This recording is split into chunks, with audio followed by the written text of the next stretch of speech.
கிட்டத்தட்ட 3 வருஷமா ரஷ்யாவுக்கும் உக்ரைனுக்கும் இடையில ஒரு மிகப்பெரிய போர் நடந்துகிட்டு இருக்குங்க. கண்டிப்பாக இதை பற்றி நம்ம எல்லாத்துக்கும் தெரிஞ்சிருக்கோம். பிப்ரவரி மாதம் 2022 ஆரம்பிச்ச போர். இந்த போர் இன்னைக்கு வரைக்கும் அந்த போர் வந்து ஒரு முடிவு வந்த மாதிரி தெரியல. இப்போ இப்படியாப்பட்ட போரை எப்படியாச்சும் நிறுத்தியே ஆகணும், நிறுத்தியே நான் தீர்வேன் அப்படின்னு சொல்லிட்டு டொனால்ட் ட்ரம்ப் எப்போ சீட்டில் வந்து உட்காந்தாரோ அப்போலேருந்து பல முயற்சிகளை எடுத்துக்கிட்டு இருக்காருன்னு சொல்லலாம். அந்த முயற்சியில் உக்ரைன் கிட்ட போய் பேசுகிறதா இருக்கட்டும், ரஷ்யா கிட்ட பேசுகிறதா இருக்கட்டும், பல வாட்டி பேசி பார்த்துட்டாரு. இதில் உக்ரைன் ஒரு விதத்தில் ரெடியாக தான் இருக்கிறாங்க, ஆனால் ரஷ்யா ரெடியாக இல்லை. காரணம் அவங்களுக்கு தான் தெரியும், அந்த 2 நாட்டுக்கு தான் தெரியும். சரி, இப்போ இங்கே சேதாரம் யாருக்கு ஜாஸ்தின்னு பார்த்தீங்கன்னா உக்ரைனுக்கு தான். அஃப்கோர்ஸ், பிகாஸ் உக்ரைன் வந்து ஆக்சுவலாக ஒரு சின்ன நாடு, ரஷ்யா வந்து ஒரு மிகப்பெரிய நாடு. ரஷ்யா கிட்ட எவ்வளோ அட்வான்ஸான வெப்பன் இருக்குன்னு சொல்லிட்டு நம்ம எல்லாத்துக்கும் தெரியும். அதனால உக்ரைனுக்கு வந்து ஏகப்பட்ட சேதாரம். அண்ட் முக்கியமாக ரஷ்யா வந்து பல இடங்களை இந்த உக்ரைனில் வந்து கேப்சரும் பண்ணிட்டாங்க சொல்லலாம். இதனால டொனால்ட் ட்ரம்ப் என்ன பண்ணாருன்னு பார்த்தீங்கன்னா, யார் வீக்காக இருக்கிறா, உக்ரைன் தானே வீக்காக இருக்கிறாங்க, சரி நம்ம வந்து உக்ரைன் பக்கம் நின்று பேசுவோம் அப்படின்னு சொல்லிட்டு உக்ரைன் பக்கம் சைடு எடுத்துக்கிட்டு ரஷ்யாவுக்கு வந்து ஆப்போசிட்டாக நின்று பேச்சுவார்த்தை நடத்தி பார்த்தாரு. அப்பயும் ரஷ்யா வந்து கேட்கல. அதனால ரஷ்யாவுக்கு வந்து ஏகப்பட்ட டார்ச்சல் கொடுக்க ஆரம்பிச்சிட்டாரு. டார்ச்சல் எப்படி கொடுக்க ஆரம்பிச்சாருன்னு பார்த்தீங்கன்னா, இந்த மற்ற உலக நாடுகள்லாம் ரஷ்யா கூட பிஸ்னஸ் பண்ணிக்கிட்டு இருக்காங்களே, அதனால தான் ரஷ்யாவுக்கு ஃபண்டு கிடைக்குது, அதனால தான் அந்த ஃபண்டை வச்சுக்கிட்டு தான் உக்ரைன் மேலே தாக்குதல் பண்ணிக்கிட்டு இருக்காங்க. ஸோ அந்த ஃபண்டை நம்ம கட் பண்ணுவோம், அதனால நம்ம மற்ற உலக நாடுகளுக்கு ஒரு ஆர்டரை பாஸ் பண்ணுவோம்னு சொல்லிட்டு ஒரு ஆர்டரை பாஸ் பண்ணாரு. என்ன பண்ணாரு, மற்ற உலக நாடுகள் நீங்கள் இனிமேல் பிஸ்னஸ் பண்ணாதீங்க ரஷ்யா கூட அப்படின்னு சொல்லிட்டு ஒரு ஆர்டர், ஒரு ஸ்ட்ரிக்டான ஆர்டர்னு சொல்லலாம், ஆர்டரை பாஸ் பண்ணாரு. இந்த ஆர்டரை யார் மீறுறாங்களோ அவங்க மேலே நான் வந்து தக்க நடவடிக்கை எடுப்பேன். நடவடிக்கை நான் எப்படி எடுப்பேன், இவங்க மேலே நான் டாக்ஸை போடுவேன் அப்படின்னு சொல்லிட்டு எல்லாத்தையும் பயமுறுத்தினாரு. இந்த பயத்தை வந்து ஃபேஸ் பண்ண முடியாமல் பல பேர் பின் வாங்கிட்டாங்க. சரி, நாங்கள் வந்து ரஷ்யா கூட இனிமேல் பிஸ்னஸ் பண்ண மாட்டோம் அப்படின்னு சொல்லிட்டு பின் வாங்கிட்டாங்க. இதில் ஒரு நாடு மட்டும் ஸ்ட்ராங்காக நின்றுச்சு. எந்த நாடு, நம்ம நாடு தான். இந்தியாவும் ரஷ்யாவும் பல வருஷமாக ஃப்ரெண்டுன்னு சொல்லிட்டு நம்ம எல்லாத்துக்கும் தெரியும். அதனால இந்த ஃப்ரெண்டை வந்து நம்ம விட்டு கொடுக்க கூடாதுன்னு சொல்லிட்டு நம்ம வந்து ஸ்ட்ராங்காக ரஷ்யா கூட நின்றுருந்தோம். அதனால டொனால்ட் ட்ரம்ப் கடுப்பாயிட்டு அவர் என்ன பண்ணாரு, நம்ம மேலே ஏகப்பட்ட டாக்ஸை போடுறதா இருக்கட்டும், நம்ம மேலே ஏகப்பட்ட ப்ரெஷரை போட்டு அலிகேஷன்ஸ்லாம் வைக்கிறதா இருக்கட்டும், இந்த மாதிரி பல டார்ச்சர்லாம் நம்ம மேலே கொடுத்துக்கிட்டு இருந்தாரு. இது வந்து ஒரு மிகப்பெரிய கான்ஃப்ளிக்ட். ஒன்றா இருந்த 2 நாடு உக்ரைனும் ரஷ்யாவும் இவங்க வந்து இப்போ 2 பேரும் அடிச்சுக்கிட்டு சண்டை போட்டுக்கிட்டு இருக்காங்க. அதனால நம்ம மேலே தெரிய என்ன சொல்கிறது, சம்மந்தமே இல்லாமல் அவர் வந்து டாக்ஸை போட்டு வச்சிருக்காரு, நம்ம மேலே ஏகப்பட்ட ப்ரெஷர் வந்து போட்டு வச்சிருந்தாரு. இப்போ இது எல்லாத்துக்கும் இந்த மிகப்பெரிய கான்ஃப்ளிக்ட்டுக்கு ஒரு முற்றுப்புள்ளி வைக்கிற விதமாக நேற்று அமெரிக்காவில் டொனால்ட் ட்ரம்ப்பும் ப்ளஸ் புட்டினும் உட்காந்து பேசியிருக்காங்க. என்னடா சொல்கிற, புட்டின் வந்து அமெரிக்காவில் வந்து பேசியிருக்காரா? ஆமாங்க, இது வந்து ஸ்கைப் மீட்டிங் கிடையாது, இது வந்து ஒரு ஃபிசிக்கல் மீட்டிங்கு. அதுவும் ரஷ்யாவிலேருந்து புட்டின் கிளம்பி இங்கே அமெரிக்காவுக்கு வந்து உட்காந்து 2 பேரும் பேசியிருக்காங்க. அண்ட் இதில் இன்னொரு முக்கியமான விஷயம் என்னன்னு கேட்டிங்கன்னா, இந்த மீட்டிங் வந்து ஒரு ஓப்பன் ஃபாரம்லையோ ப்ரெஸ் மீட்டுக்கு முன்னாடியும் நடக்கலை. இது வந்து ஒரு க்ளோஸ்டு டோர்னு சொல்லலாம். ஒரு ரூமுக்குள்ளே போயிட்டு 2 பேரும் கதவை அடைச்சிக்கிட்டு 2 பேரும் உட்காந்து பேசியிருக்காங்க. என்ன பேசியிருக்காங்க, ஏது பேசியிருக்காங்கன்னு சொல்லிட்டு இது வரைக்கும் தெரியல. ஏன்னா அந்த ரூமுக்குள்ளே மீடியா ஆளுங்கெல்லாம் போகிறதுக்கு பர்மிஷன் கிடைக்கல. அண்டு வெளியில் வந்தும் இவங்க வந்து ஓப்பனாக இதுதான் பேசணும்னு சொல்லிட்டு ஓப்பனாக சொல்லலை. ஆனால் சில விஷயங்களை புட்டினாக இருக்கட்டும், டொனால்ட் ட்ரம்ப்பாக இருக்கட்டும், சில விஷயங்களை பற்றி சொல்லியிருக்காங்க. இன்னைக்கு விடல அந்த விஷயங்கள், சில விஷயங்கள் என்னவோ அதை பற்றி தான் நம்ம பார்க்க போகிறோம். அண்டு முக்கியமாக நம்ம மேலே தேவையில்லாமல் ப்ரெஷர் போட்டு வச்சிருந்தாரு டொனால்ட் ட்ரம்ப். அதுக்கு ஒரு ரிலீஃப் கிடைக்கிற விதமாக சில விஷயத்தை டொனால்ட் ட்ரம்ப் பேசியிருக்காரு. அதை பற்றியும் இந்த வீடியோ நம்ம டீட்டெயிலாக பார்க்க போகிறோம். வாங்க வீடியோ கால் போகலாம். அதுக்கு முன்னாடி நீங்கள் இன்னும் நம்ம சேனலை சப்ஸ்கிரைப் பண்ணணும்னா சப்ஸ்கிரைப் பண்ணிக்கங்க. நான் எவ்ரிடே இந்த மாதிரி விஷயத்தெல்லாம் மிஸ் பண்ணாமல் அப்லோட் பண்ணிகிட்டு இருக்கேன். நீங்கள் இந்த வீடியோஸ் எல்லாம் மிஸ் பண்ணாமல் பார்க்கணும்னு நினச்சிங்கன்னா சேனலை சப்ஸ்கிரைப் பண்ணிக்கங்க. அண்ட் அதே சமயத்தில் அந்த சப்ஸ்கிரைப் பட்டன் பக்கத்தில் பெல் ஐக்கான் இருக்குல்ல, அதை கிளிக் பண்ணி செலக்ட் ஆல் ஆப்ஷன் இருக்கும், அதை வந்து ஆல் கிளிக் பண்ணிக்கிங்க, செலக்ட் பண்ணிக்கிங்க. செலக்ட் பண்ணதான் நான் அப்லோட் பண்ணக்கூடிய எவ்ரி வீடியோஸ்க்கும் உங்களுக்கு நோட்டிஃபிகேஷன் வரும். வாங்க வீடியோக்குள்ளே போகலாம். Hello everyone, this Yasar. Welcome to Yasar speaks.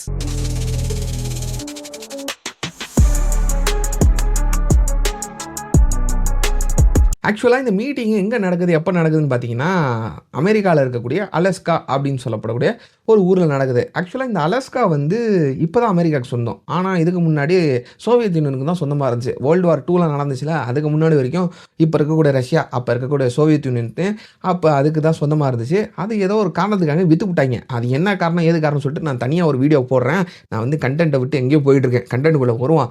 இப்போ அந்த அலஸ்காவில் மீட்டிங் நடக்குது. நேற்று ஆகஸ்ட் 15 அன்றைக்கி மீட்டிங் நடக்குது. இப்போ இந்த மீட்டிங்குக்கு ரஷ்யாவிலேருந்து புட்டின் அவரோட ஃப்ளைட்லலாம் கிளம்பி இந்த அலாஸ்காவில் வந்து லேண்ட் ஆகிறாரு. அலாஸ்காவில் லேண்ட் ஆனதுக்கப்புறம் இந்த டொனால்ட் ட்ரம்ப் ரெடியாக நிற்கிறாரு. வந்துட்டாம்பா, பல வருஷமாக கூப்பிட்டுக்கிட்டு இருக்கிறேன் நண்பா அப்படின்னு சொல்லிட்டு வெயிட் பண்ணி நின்றுக்கிட்டு இருக்காரு. ஏன்னா சீட்டில் வந்து உட்காந்துலேருந்து நீ வாப்பா வந்து பேசணும், வாப்பா பேச்சுவார்த்தை நடத்தணும், வரமாட்டியா பஞ்சாயத்துக்கு வரமாட்டியா அப்படின்னு சொல்லிட்டு அவர் கூப்பிட்டுக்கிட்டு தான் இருக்கிறாரு. ஆனால் புட்டின் வந்து அது காதலே வாங்கலை. இத்தனை வருஷமாக கழிச்சு இவர் வந்து இப்போ வந்திருக்கிறாரு, அமெரிக்காவுக்கு வந்திருக்காரு.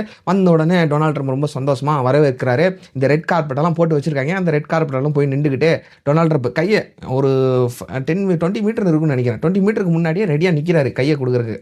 வாப்பா வாப்பா அப்படின்னு சொல்லிட்டு ரெடியாக நிற்கிறாரு. உடனே இவர் வந்து புட்டின் கையை கொடுக்குறாரு. கையை கொடுத்துட்டு அந்த ரெட் கார்பெட் போட்டு வச்சுருக்காங்களே, அதில் 2 பேரும் இந்த ராஜ நடையை போட்டு 2 பேரும் நடந்து வந்துக்கிட்டு இருக்காங்க.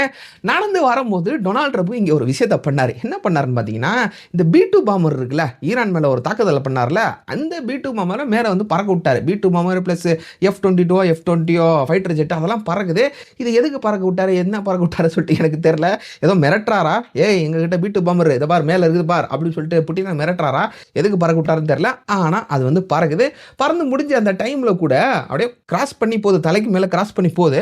அப்போ புட்டின் வந்து என்னப்பா அப்படின்னு சொல்லி கேட்குறாரு. அதுக்கு டொனால்ட் ட்ரம்ப் ஏதோ காதில் சொன்னார். என்ன சொன்னார் எதுவும் சொல்லான்னு தெரியல. ஆனால் ஆக்சுவலாக இந்த B2 பாம்பர் மேலே பறக்க விட்டார். சரி, இதை பறக்க விட்டார். இவங்க வந்து இந்த ராஜநடையை போட்டு இந்த இதில் ரெட் கார்பெட்டில் நடந்து வந்து நிற்கிறாங்க. நின்று இந்த ஃபோட்டோ ஷூட்டுக்கெலாம் போஸ் கொடுக்குறாங்க. ஏன்னா புட்டின் பல வருஷமாக கழிச்சு இதுக்கு வராரு, அமெரிக்காவுக்கு வராது. இது வந்து ஒரு மிகப்பெரிய விஷயம். ஸோ இதை கண்டிப்பாக ஒரு பெரிய ஆர்டிக்கலாக எழுதணும்ல, நல்ல ஃபோட்டோஸ்லாம் வேணும்ல. அதுக்கு மீடியா ஆளுங்க, ப்ரெஸ் ஆளுங்க எல்லாருமே ஃபோட்டோஸ் எடுக்கிறாங்க. 2 பேரும் போஸை கொடுக்குறாங்க. போஸை கொடுக்குற அந்த டைமில் என்ன ஆகுதுன்னு பார்த்தீங்கன்னா, எவனோ ஒரு ப்ரெஸ் ரிப்போர்ட்டர் வந்து அங்கேயே கேள்வி கேட்க ஆரம்பிச்சிட்டாங்க. என்ன கேள்வி கேட்குறான்னு பார்த்தீங்கன்னா, எப்பா புட்டின் நீ என்னப்பா தேவையே இல்லாமல் சிவிலியன்ஸை இன்னும் எத்தனை சிவிலியன்ஸ் தான்ப்பா அடித்து தூக்கு உக்ரைனில் அப்படின்னு சொல்லிட்டு அங்கேயே வந்து கேள்வி ஆரம்பிச்சிட்டாங்க.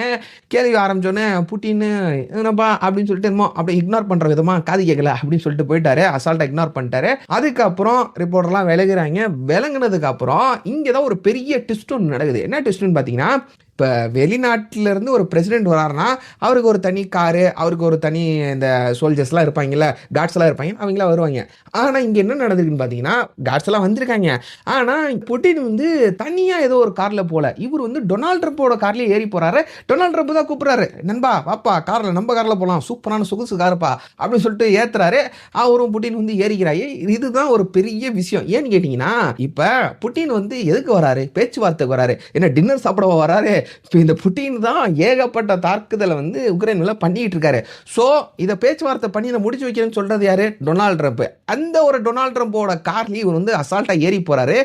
இதுதான் ஒரு பெரிய விஷயம். இப்போ எங்கே என்ன வேணால் நடக்கக்கூடலாம். இப்போ டொனால்ட் ட்ரம்ப் கூட போட்டு தரலாம் புட்டினை, இல்லாட்டி காரில் வேலை ஆச்சு கூலிப்படையை வச்சு போட்டு தரலாம், என்ன வேணால் நடக்கக்கூடும். அண்ட் இதெல்லாம் யோசிப்பாங்க மற்ற நாட்டோட பிரசிடென்ட்லாம். ஆனால் புட்டின் வந்து சாதாரணமாக டொனால்ட் ட்ரம்போட காரில் வந்து ஏறிக்கிட்டு சரி காரை எடுக்க சொல்லு அப்படின்னு சொல்லிட்டு 2 பேர் ஏறிட்டு போகிறாங்க. இதில் எனக்கு என்ன ஞாபகம் வந்துச்சுன்னு பார்த்தீங்கன்னா, இந்த வீடியோலாம் பார்க்கும்போது இந்த வட சென்னையில் ஒரு செந்தில் சொல்லுவார்ல, டேய் அவனோட பொருளை எடுத்து அவனை போடுறதா அதனாண்டா சீனு அப்படின்னு சொல்லுவார்ல, அந்த மாதிரி தான் எனக்கு அந்த சீனு தான் ஞாபகம் வந்துச்சு. அந்த மாதிரி தான் புட்டினை வந்து நான் யோசிச்சு பார்த்தேன். என்னமோ ஒன்று அவங்க வந்து காரில் ஏறி போகிறாங்க. அதுக்கப்புறம் அந்த ப்ரெஸ் கான்ஃபரன்ஸு அந்த மீட்டிங் நடக்கும்ல, அந்த இடத்துக்கு போகிறாங்க. போன இடத்துல ஒரு ரூமில் தான் இந்த மீட்டிங் நடக்குது. ஒரு ரூமுக்குள்ளே போய் 2 பேரும் கதவை தாப்பா போட்டுக்கிறாங்க. கதவை தாப்பா போட்டுக்கிட்டு கிட்டத்தட்ட 2.25 மணி நேரம் இந்த மீட்டிங் நடக்குதுங்க. எவ்வளோ நேரம், 2.25 மணி நேரம் நடக்குது. என்ன பேசிக்கிட்டாங்க, ஏது பேசிக்கிட்டாங்கன்னு சொல்லிட்டு யாருக்குமே தெரியல. ஏன்னா இவங்க 2 பேரும் தான் அந்த ரூமுக்குள்ள பேசிக்கிட்டு இருக்காங்க. எந்த ஒரு பிரஸ் ரிப்போர்ட்டருக்கும் உள்ள அலோடு கிடையாது, மீடியா சேனல்ஸுக்கு உள்ள அலோடு கிடையாது. அதனால வெளியிலேயே எல்லாம் காத்துக்கிட்டு இருக்காங்க. இவன் வந்து 2.25 மணி நேரம் உள்ள பேசிக்கிட்டு இருக்காங்க. பேசி முடிச்சுட்டு 2 பேரும் கதவை திறந்துட்டு வெளியில வராங்க. வெளியில வந்து மேலே ஏறி ஃபர்ஸ்ட் புட்டின் பேச ஆரம்பிக்கிறார். புட்டின் எப்படி பேச ஆரம்பிக்கிறாருன்னு பார்த்தீங்கன்னா, இதுதான் எனக்கு வந்து ஆச்சரியமா இருக்குது. ஆரம்பத்தில் புட்டின் எடுத்த உடனே ட்ரம்ப் வந்து புகழ ஆரம்பிச்சிட்டாரு. ஆரம்பத்தில் எப்படி ஆரம்பிக்கிறாருன்னு பார்த்தீங்கன்னா, டியர் ட்ரம்ப் அப்படின்னு சொல்லிட்டு ஆரம்பிக்கிறாரு. ஆரம்பிச்சுட்டு ட்ரம்ப் வந்து நிஜமாலே ரொம்ப நல்ல மனுஷன்பா, ரொம்ப பெருந்தன்மையான மனுஷன்பா, ட்ரம்ப் வந்து நிஜமாலே உலகத்தில் அமைதி இருக்கணும், அமைதியை நிலைநாட்டணும்னு சொல்லிட்டு ரொம்ப கஷ்டப்பட்டு போராடிக்கிட்டு இருக்காரு. அண்டு எங்கள் 2 நாட்டு நடுவுலையும் பிரச்சனை நடந்துகிட்டு இருக்குல்ல, உக்ரைனுக்கும் ரஷ்யாவுக்கும், இந்த போரை எப்படியாச்சும் நிப்பாட்டணும்னு சொல்லிட்டு அவர் தான் ரொம்ப முயற்சி பண்ணிக்கிட்டு இருக்காரு, ரொம்ப ஒரு நல்ல மனுஷன் அப்படின்னு சொல்லிட்டு ட்ரம்ப்பை புகழ்ந்து தள்ளுறாரு. என்னால் நம்பவே முடியலங்க. புட்டினா இந்த மாதிரி பேசியிருக்காரு, புட்டின் இந்த மாதிரி பேசுவாரான்னு சொல்லிட்டு என்னால் நம்ப முடியல. ஏன்னா புட்டினை பற்றி தெரியாதவங்களுக்கு இது வந்து ஒரு பெரிய விஷயமா இருக்காது. ஆனால் புட்டினை பற்றி தெரிஞ்சவங்களுக்கு, ரஷ்யாவை பற்றி தெரிஞ்சவங்களுக்கு இது வந்து ஒரு ஆச்சரியமிக்கான செயலை தான் புட்டின் வந்து செஞ்சுருக்காங்கன்னு சொல்லலாம். அவங்களுக்கு வந்து ஒரு ஆச்சரியமாக தான் இருக்கும். இப்போ இதுக்கு அடுத்து அவர் என்ன சொல்கிறாருன்னு பார்த்தீங்கன்னா, இங்கே தான் ஒரு பெரிய அந்தர் பெல்ட் அடிச்சிருக்காரு. ஏன்னா கொஞ்ச நாளைக்கு முன்னாடி தான் 2 நாடும் சண்டை போட்டுக்கிட்டு இருந்தாங்க. அதுவும் சாதா சண்டை இல்லை, என்கிட்ட நியூக்ளியர் வெப்பன் இருக்குது, உங்ககிட்ட நியூக்ளியர் வெப்பன் இருக்குதா, ஓ என்கிட்ட இருக்குது அப்படின்னு சொல்லிட்டு மாற்றி மாற்றி நியூக்ளியர் வெப்பனை வச்சுக்கிட்டு சண்டை போடுற மாதிரி அடிச்சுக்கிற மாதிரி சில விஷயத்தை வந்து வாக்கிய தகராறு பண்ணிக்கிட்டு இருந்தாங்க, வாயால் பேசிக்கிட்டு இருந்தாங்க. இப்படியெல்லாம் பேசிக்கிட்டு இப்போ புட்டின் என்ன சொல்கிறாருன்னு பார்த்தீங்கன்னா, அமெரிக்காவும் ரஷ்யாவும் நெய்பர்ஸுப்பா, ஃப்ரெண்ட்ஸுப்பா, சட்டி தோஸ்துப்பா அப்படின்னு சொல்லிட்டு சொல்லியிருக்காரு. என்ன இவங்க எல்லாம் நிஜமாலே பொலிட்டீஷியன்ஸ் தாங்க சொல்லணும். இந்த மாதிரி புட்டின் சொல்லியிருக்காரு. இதெல்லாம் நம்ப முடியலங்க. இப்போதாங்க அடிச்சுக்கிட்டு இருந்தாங்க 2 பேரும். நியூக்ளியர் வெப்பனை வச்சு சண்டை போட்டுக்கோன்னு சொல்லிட்டு இருந்தாங்க. இதனால நம்ம நாட்டுக்கெல்லாம் பாதிப்பு இருக்குது, உலகத்துக்கே பாதிப்பு இருக்குன்னு சொல்லிட்டு நம்ம கூட ஒரு வீடியோ பேசி போட்டிருந்தோம். ஆனா இங்க வந்து அந்தர் பல்ட்டி அடிச்சு புட்டின் என்ன சொல்றாருன்னா, நாங்க 2 பேரும் ஃப்ரெண்ட்ஸுப்பா, பல வருஷமா நாங்களும் ஃப்ரெண்ட்ஸுப்பா, நெய்பர்னு சொல்லிட்டு வேர்டை மென்ஷன் பண்ணியிருக்காரு. இதான் ரொம்ப ஆச்சரியமா இருக்குது. இதுக்கு அடுத்தது அவர் ரிட்டர்ன் போகிறதுக்கு முன்னாடி ஒரு விஷயத்தை வேற செஞ்சுட்டு போயிருக்காரு. சிம்பாலிக்கா நாங்க வந்து ஃப்ரெண்ட்ஸ் தான்டா, பல வருஷமா நாங்க ஃப்ரெண்ட்ஸ்டா அப்படின்னு சொல்லிட்டு ப்ரூவ் பண்ணியிருக்காரு. அது என்னன்னு சொல்றேன். அதுக்கு முன்னாடி இவர் என்ன சொல்லியிருக்கான்னு சொல்லிட்டு நம்ம கவர் பண்ணிடுவோம். என்ன சொல்லியிருக்காரு இதை முடிச்சுட்டு பார்த்தீங்கன்னா, ஏப்பா நாங்களும் ரொம்ப நாளாக ட்ரை பண்ணிட்டு தான் இருக்கிறோம், நானும் ரொம்ப சந்தோஷப்படுவேன். எதுக்கு சந்தோஷப்படுவாராம், இந்த உக்ரைன் போர் நின்றுச்சுன்னா, உக்ரைன் ரஷ்யா போர் வந்து நின்றுச்சுன்னா நானும் ரொம்ப சந்தோஷப்படுவேன், நானும் ரொம்ப முயற்சி பண்ணிட்டு தான் இருக்கிறேன் அப்படின்னு சொல்லிட்டு சொல்லி வச்சிருக்காரு. இதுக்கு அடுத்தது என்ன சொல்லியிருக்காருன்னு பார்த்தீங்கன்னா, இந்த மீட்டிங் இப்போ நடந்திருக்குல்ல, இந்த மீட்டிங் வந்து இந்த போருக்கு ஒரு முற்றுப்புள்ளி வைக்கிற விதமாக ஒரு ஸ்டார்டிங் பாயிண்ட், இனிஷியல் பாயிண்ட்டாக அமைஞ்சிருக்குது அப்படின்னு சொல்லியிருக்காரு. அப்போனா 2 நாடு அடிச்சுக்கிறது இப்போ நிப்பாட்ட மாட்டாங்க, ஆனால் இது வந்து இப்போ ஆரம்ப கட்டத்தில் இருக்குது அப்படின்னு சொல்லிட்டு ஒரு விஷயத்த சொல்லியிருக்காரு. அண்ட் இதுக்கு அடுத்தது கடைசியாக அவர் என்ன சொல்லியிருக்காருன்னு பார்த்தீங்கன்னா, உக்ரைனில் பல மக்கள் வந்து பாதிக்கப்பட்டுக்கிட்டு தான் இருக்கிறாங்க. சரி நான் ஏற்றுக்கிறேன், நானும் ரொம்ப வருத்தப்பட்டுக்கிட்டு தான் இருக்கிறேன். அதனால ஸோ முடிஞ்ச அளவுக்கு நம்ம வந்து சீக்கிரமாக அதை முடிச்சுக்கலாம் அப்படின்னு சொல்லிட்டு முடிவுக்கு வந்துடலாம் அப்படின்னு சொல்லிட்டு போயிருக்காரு. எப்போ முடிப்பாங்க ஏது முடிப்பாங்கன்னு சொல்லிட்டு அவங்களுக்கு தான் தெரியும் இந்த போரை. சரி இதுக்கு அடுத்து கடைசியாக அவர் என்ன செஞ்சிருக்காருன்னு பார்த்தீங்கன்னா, அமெரிக்காவில் வந்து இந்த சோவியத் யூனியனோட சோல்ஜர்ஸோட கிரேவ் யார்ட்ஸ் இருக்குது. இது எப்போ அங்கே வந்துச்சுன்னு பார்த்தீங்கன்னா, வேர்ல்டு வார் 2 நடந்துச்சுல, ஹிட்லருக்கு அகேன்ஸ்டாக 2 நாடும் போராடிக்கிட்டு இருந்தாங்க. அமெரிக்காவும் இருக்கட்டும் ரஷ்யாவும் இருக்கட்டும் 2 நாடும் டீம் அப் பண்ணி தான் ஹிட்லர் வந்து அடிச்சு போட்டாங்க. நம்ம எல்லாத்துக்கும் தெரியும். அந்த போரில் ஏகப்பட்ட சோவியத் யூனியன் இப்போ இருக்கக்கூடிய ரஷ்யாவோட சோல்ஜர்ஸ் வந்து அங்கே அடக்கமாக இருக்காங்க. கிரேவ் யார்ட்ஸ் அவங்களோட கிரேவ் யார்ட்ஸுக்கு இருக்குது. அந்த கிரேவ் யார்ட்ஸுக்கு போய் இவர் வந்து அஞ்சலி செலுத்தியிருக்காரு. பூவெல்லாம் வச்சுட்டு அஞ்சலி செலுத்தியிருக்காரு. இது பண்ணுற விதமாக ஒரு சிம்பாலிக்காக என்ன ப்ரூவ் பண்ணியிருக்கான்னு பார்த்தீங்கன்னா, அமெரிக்காவும் நாங்களும் இன்னைக்கு நேற்று ஃப்ரெண்டு கிடையாது, வேர்ல்டு வார் 2ல இருந்து நாங்கள் ஃப்ரெண்டுப்பா, தெரிஞ்சுக்க ஞாபகம் வச்சுக்க அப்படின்னு சொல்லிட்டு சிம்பாலிக்காக சொல்கிற விதமாக தான் அந்த அஞ்சலி வந்து செலுத்தலாம் நம்ம சொல்லலாம். இதுக்கு அடுத்து நம்ம தலைவர் டொனால்ட் ட்ரம்ப் பக்கம் வருவான். இவரும் ஆரம்பத்தில் அப்படி தான் ஆரம்பிக்கிறாரு. புட்டின் வந்து நல்ல பையப்பா, நல்ல மனுஷப்பா அப்படின்னு சொல்லிட்டு புட்டினை வந்து புகழ்றாரு. அதுக்கப்புறம் இவர் முக்கியமான பாயிண்ட்டுக்கு டேரெக்டாக வந்துடுறாரு. ஜாஸ்தி பேசலை, டேரெக்டாக வந்துடுறாரு. என்ன சொல்கிறாங்கன்னு பார்த்தீங்கன்னா, எப்பா நாங்கள் வந்து எந்த ஒரு டீலும் சைன் பண்ணலை. ஏன் சைன் பண்ணலைன்னா, எங்களுக்கு பல விஷயங்கள் வந்து முரணாக இருந்திருக்குது. புட்டின் வந்து சில டிமாண்ட்ஸ் வைக்கிறாப்புல, நான் வந்து சில டிமாண்ட்ஸ் வச்சேன். 2 பேத்துக்கும் சில விஷயங்கள் ஒத்து போகுது, சில விஷயங்கள் ஒத்து போகல. அதனால நாங்கள் வந்து எந்த ஒரு டீலும் சைன் பண்ணலை.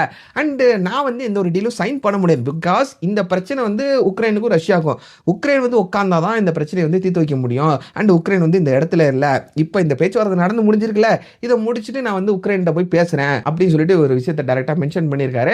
அண்ட் கடைசியாக நம்ம இந்தியா பக்கம் வராரு. அவர் என்ன சொல்றாருன்னு பார்த்தீங்கன்னா, ஒரு பிரஸ் ஆளுங்க கேட்குறாங்க, எப்பா நீ இந்த ரஷ்யா கூட பிரச்சனை பண்ணிக்கிட்டு தான் இந்தியா மேலே சைனா மேலாம் டாக்ஸ் போட்ட, அதெல்லாம் எடுத்துருவியாப்பா அப்படின்னு சொல்லிட்டு ஒரு பிரஸ் ரிப்போர்ட்டர் கேள்வி கேட்குறாரு. அதுக்கு இந்த டொனால்ட் ட்ரம்ப் என்ன சொல்லியிருக்காருன்னு பார்த்தீங்கன்னா, ஆமாம் டாக்ஸ் போட்டிருந்தேன், ஆனால் அதை பற்றி இப்போதைக்கு நம்ம பேசுவோம்னா ஒரு 3 வாரம் 4 வாரம் கழிச்சு நம்ம வேணால் பேசிக்குவோம், மேபி அந்த டாக்ஸ் வேணால் நான் எடுப்பேன் அப்படின்னு சொல்லிட்டு ஒரு விஷயத்த சொல்லியிருக்காரு. மேபின்னு சொல்லியிருக்காரு. டேரெக்டாக எடுத்துருன்னு சொல்லலை, டேரெக்டாக எடுக்க மாட்டேன்னு சொல்லலை, மேபின்னு சொல்லியிருக்காரு. இதனால நம்ம டாக்ஸ் தற்காலிகமாக நிறுத்தி வைக்கப்படலாம்னு சொல்லலாம். ஏன்னா இதுலேயும் 2 வகையான டாக்ஸ் இருக்குது.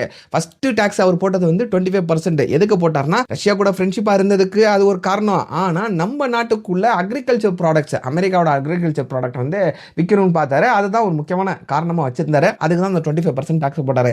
அதுக்கப்புறம் செகண்டரியாக ஒரு 25% டாக்ஸ் போட்டாரு. அந்த டாக்ஸை வேணா யோசனை பண்ணலாம் அப்படின்னு சொல்லிட்டு மேபின்னு சொல்லிட்டு மென்ஷன் பண்ணியிருக்காரு. ஸோ வாயில சொல்லியிருக்காரு. நம்ம பொறுத்து வந்து பார்ப்போம். அண்ட் இப்போதைக்கு சின்ன ஒரு ரிலீஃப் கிடைச்சிருக்குதான் சொல்லலாம். ஆனால் இது வந்து பர்மனெண்டாக ரிலீஃப் ஆகணும்னா அது ட்ரம்ப் கையில் தான் இருக்குது, பொறுத்து தான் பார்க்கணும். அண்ட் அதே சமயத்தில் அது ரஷ்யா கையிலும் இருக்குதுன்னு சொல்லலாம். ஏன்னா ரஷ்யா முயற்சி பண்ணால், ரஷ்யா வந்து இந்த போரெலாம் நிறுத்தி நம்மளுக்கு ஆதரவாக ஏதாச்சும் பேசிச்சுன்னா அந்த டாக்ஸை வந்து எடுக்கிறதுக்கு அதிகப்படியான வாய்ப்பு இருக்குது ட்ரம்ப்பு. நம்ம வந்து பொறுத்து தான் பார்க்கணும். அவ்வளோதான் இன்னைக்கு வீடியோ, அவ்வளோதான் இந்த மீட்டிங்கை பற்றி நியூஸு. நாளைக்கு வேற ஒரு வீடியோவில் வேற ஒரு இன்ட்ரெஸ்டிங்கான வீடியோவில் பார்க்கலாம். டில் தென் டேக் கேர், பாய்.